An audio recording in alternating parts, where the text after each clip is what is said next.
សូមជម្រាបសួរពុកម៉ែបងប្អូនទាំងអស់គ្នាសូមស្វាគមន៍ដែលបានចូលមកកាន់ការឲ្យតម្រុយឆ្នោតយួនរបស់ Channel ពូឆ្នោតរបស់ Admin ថ្ងៃនេះ Admin មានលេខល្អៗសម្រាប់ចែកជូនពុកម៉ែបងប្អូនទាំងអស់គ្នាយកទៅផ្សងសំណាងឆ្នោតយួនថ្ងៃទី12ខែមីនាឆ្នាំ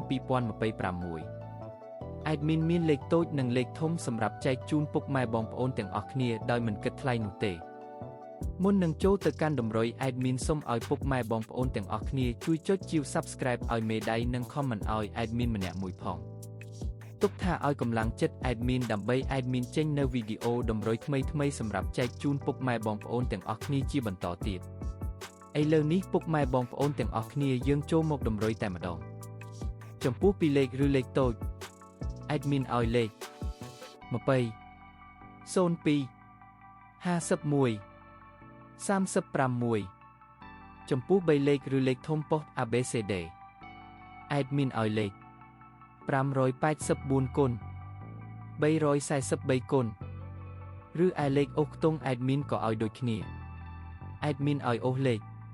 50អូសនិង30អូសឥឡូវនេះតម្រុយរបស់យើងបានដល់ទីបញ្ចប់ហើយ Admin សូមជូនពរពុកម៉ែបងប្អូនទាំងអស់គ្នាដែលបានយកលេខតម្រុយ Admin ទៅចាក់ផ្សងសំណាង Admin សូមជូនពរឲ្យចាក់ត្រូវទាំងលេខតូចនិងលេខធំហេងលុយចូលទាំងអស់គ្នា